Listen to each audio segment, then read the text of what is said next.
올해 지정 50주년을 맞은 창원 국가산단은 방산과 조선업의 호황으로 역대 최대 생산액을 기록했습니다. 하지만 12.3 내란 사태와 국제 정세 불안정으로 창원 국가산단의 미래는 예측하기 어렵습니다. 부정석 기자입니다. 자동차와 방산, 로봇 부품을 생산하는 창원 국가산단의 한 중견기업입니다. K 등대 공장으로 무인 자동화 장비들이 24시간 쉴 새 없이 돌아갑니다. 완성차 수출과 방산 수주 등에 힘입어 올해 신규 수주액만 2천억 원, 지난해보다 2배 이상 증가했습니다. 밀려드는 물량 탓에 제2공장 건설도 준비하고 있습니다. 모빌리티 파트에서 작년 대비해서 약 한 50% 정도 신규 수주가 증가했고 또 방산 파트도 신규 수주가 거의 한 100% 정도 증가됐다.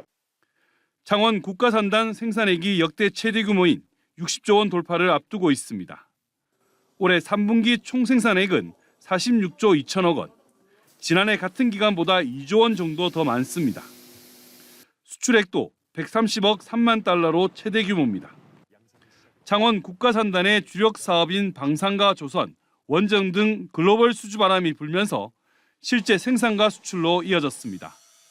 이처럼 주민들에게 자부심이었던 창원 국가산단은 부끄러운 이름으로 전락했습니다. 창원 국가산단 지정 50주년을 기념해 세운 윤석열 대통령 친필 희호석에는 내란이라는 글이 새겨졌습니다. 제2창원 국가산단으로 기대를 모았던 신규 창원 국가산단은 명태균 게이트에 휘말리면서 위기를 맞고 있습니다. 미래 50년을 향한 비전은 빛을 발했고 당장 내년부터가 걱정입니다. 12.3 내란 사태가 불러온 불확실성은 원전과 방산 부분 계약의 걸림돌입니다.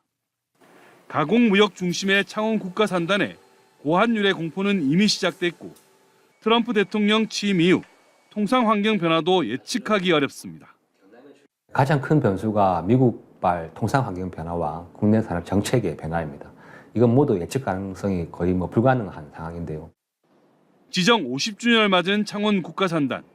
사상 최대의 실적을 기록했지만 각종 의혹에 휘말리고 대내외 불확실성까지 커져 암울한 연말을 맞고 있습니다. MBC 뉴스 부정석입니다. 선거법 위반 혐의로 당선 무효형을 선고받은 홍남표 창원시장이 10년을 끼쳐 송구스럽다며 창원 시민을 향해 사과했습니다. 그러면서도 법정에서 진실을 가리겠다며 대법원에 상고했는데요. 홍 시장의 사법 리스크가 커지면서 창원시가 추진해왔던 사업들이 속도를 낼 수 있을지 우려의 목소리도 나옵니다. 부정석 기자입니다. 홍남표 창원시장은 우선 항소심 판결로 시민께 심려를 끼쳐 송구스럽다며 사과했습니다. 또 재판부의 판단과는 상관없이 시민의 일상에 불편이 없도록 차분하게 시정을 운영하겠다고 밝혔습니다. 다만 항소심 판결에 대해선 법정에서 진실을 가리겠다며 대법원에 상고했습니다. 엄중한 상황에서 시민들의 일상에 불안과 불편이 없도록 민생을 더욱 세심하게 챙기며 창원의 미래를 위해 추진하는 사업들도 한치의 흐트러짐 없이 챙겨 나가겠습니다. 시장의 뜻과 달리 창원시가 추진하던 주요 사업들이 속도를 낼 수 있을지 우려하는 목소리가 나오고 있습니다. 당장 빨간불이 켜진 진해웅동 1지구 사업 시행자 지위 확보와 마산해양 신도시 4차 공모 민간사업자 재심사 등은 불확실성이 커지고 있습니다. 노가대이 되고 검토를 하고 그런 어떤 기준을 지금 잡고 있는 그런 단계라 보시면 됩니다. 이루어지는 2월 이 정도 사이에 하려고 준비를 하고 있습니다. 또 홍 시장이 당선과 함께 추진하던 미래 50년을 위한 창원시 전략사업, 디지털 마산자유무역지역 조성과 창원 국가산단 대기업 등 국책사업도 추진 동력을 잃지 않을까 걱정의 목소리가 나옵니다.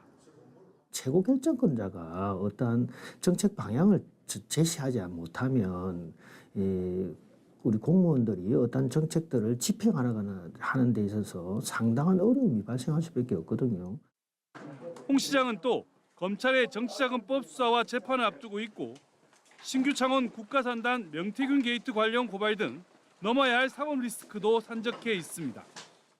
홍남표 창원시장의 법적 리스크가 커지는 가운데 창원 시민들의 불안감도 함께 커지고 있습니다.